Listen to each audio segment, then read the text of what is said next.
Sorry about that. Odyssey is back. All right. Did you review the waiver of appeal paragraph with your attorney? Did you understand it and sign it in both places? By signing that, you're waiving your right to appeal. The only items that can be appealed are written pretrial motions that have been filed, heard, and ruled upon by the court. Did you understand? Yes. Counsel, are there any such motions? No, Judge. Then to the offense, how do you plead? Guilty, not guilty, or no contest? State any evidence. No, Judge. All right, state you may be excused. Did you review the waiver and stipulations with your attorney? Did you understand it and sign it in all the appropriate places? Yes. Again, did you understand you have a right to jury trial, a right for you or your attorney to cross-examine and confront any witnesses the state would call, and the right to remain silent? Did you understand that today the state will be presenting evidence in the form of witnesses' statements and police reports, but most importantly, there'll be no live testimony? Did you understand? Court will find that defendant has knowingly and voluntarily waived and consented to stipulation of testimony and stipulations. Court will accept into evidence states exhibits 1 and attachments and review the same.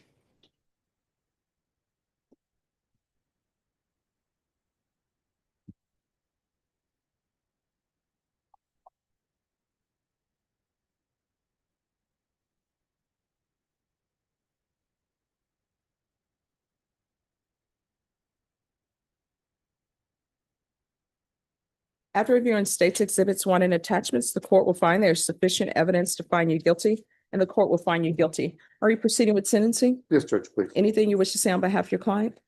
Only, Judge, that he's been in jail 80 days. We're asking the court to consider the proposal put in front by the prosecutor, and judgment satisfied his case. All right, the court will sentence you to 80 days in the Bexar County Jail.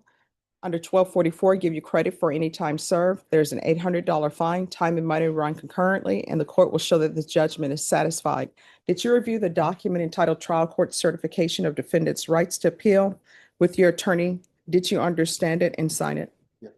Because this is a plea bargain agreement, because I followed your plea bargain agreement, and because you waive your right to appeal, you do not have the court's permission to appeal. Because this is a felony conviction, you're not allowed to own or possess any weapons or ammunition. If you have a question over what that is, you'll need to speak to an attorney. Do you understand? Yes. All right, we can go off the record. Here's the thing. If you don't get control of this drug problem you have or get sober, only one or two things going to happen.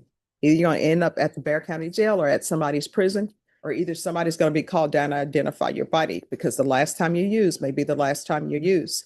When you're released from jail, if you can't find a place that can help you with your sobriety, you come back here. I'm still here. I'll pick up the phone, call somebody to get you appropriate placement. Okay. Yes. All right. Good luck to you. Thank you, Judge. Who else is ready?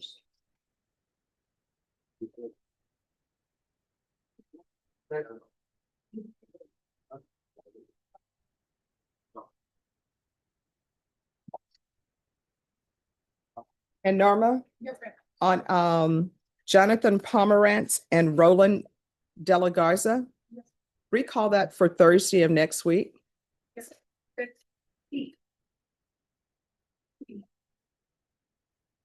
Defense counsel will be present, correct? Yes. All right. So who is this? This is Mr. Rodriguez, Jesus Rodriguez. All right, let me just find him on the document.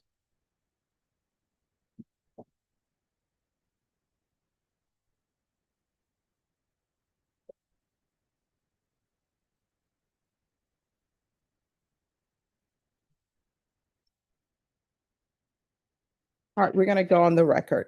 Court is calling 2025 CR 014051 State versus Jesus Rodriguez. Could I have parties announced for the record for the state? Defendant for the state of Texas. Lindsay Shaw for Mr. Rodriguez. And are you Mr. Rodriguez? Yes, ma'am. All right, Mr. Rodriguez, can you raise your right hand for me, please? Do you solemnly swear affirm the testimony you give will be the truth and nothing but the truth, so help you God? Yes, ma'am. All right, you can lower your hand, state your name for the record. Name is Jesus Rodriguez. All right, Mr. Rodriguez, your previous attorney, Attorney Ramirez, was appointed to represent you.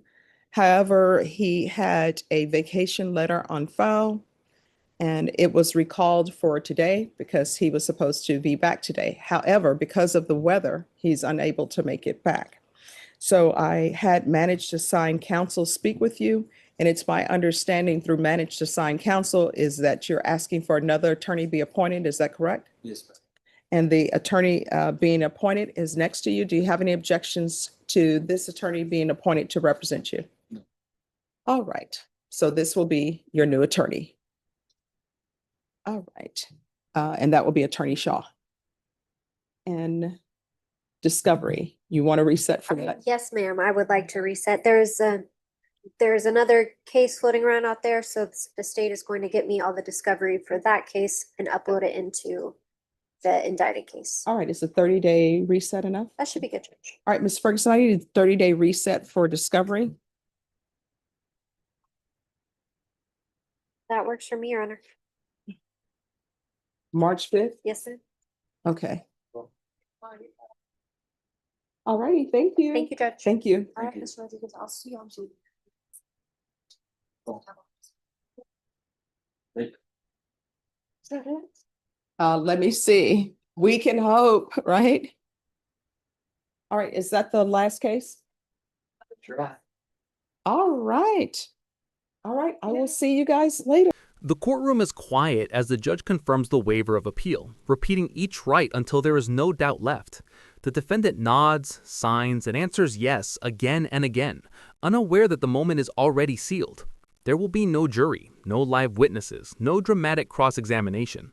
The state submits paperwork, police reports, and written statements, and the judge reviews them in silence. Then the words land. There is sufficient evidence to find you guilty.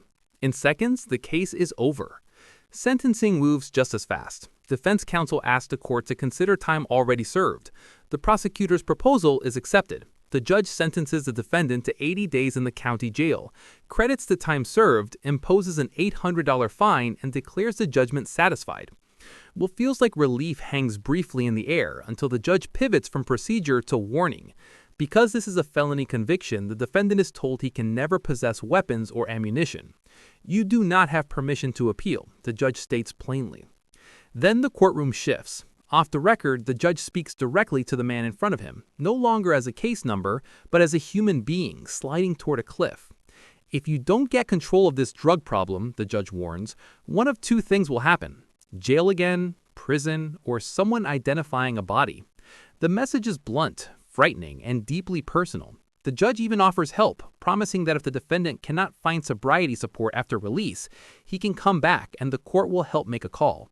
As the next case is called, the contrast is stark. Another defendant, Jesus Rodriguez, stands to be sworn in. His original attorney is unavailable due to weather, and the court calmly appoints new counsel. There is no explosion, no shouting, just orderly justice. Discovery issues are discussed, another related case is mentioned, and a 30-day reset is agreed upon. The date is set, and everyone moves on. The outcome is clear. One defendant leaves with a conviction, a warning, and a narrow chance to change course. Another leaves with more time and a new attorney. The shocking moment is not anger or chaos, but how fast a life can be decided when rights are waived. This case is a reminder that in a courtroom, silence can be louder than argument. Paperwork can replace testimony, and a judge's most powerful words may come after the sentence is already imposed. For viewers, the lesson is instant karma without theatrics. A signature erased options, efficiency replaced drama, and mercy appeared as a warning instead of leniency. Justice did not shout, it concluded. The judge balanced authority with concern, showing how real courtrooms operate when procedures are followed.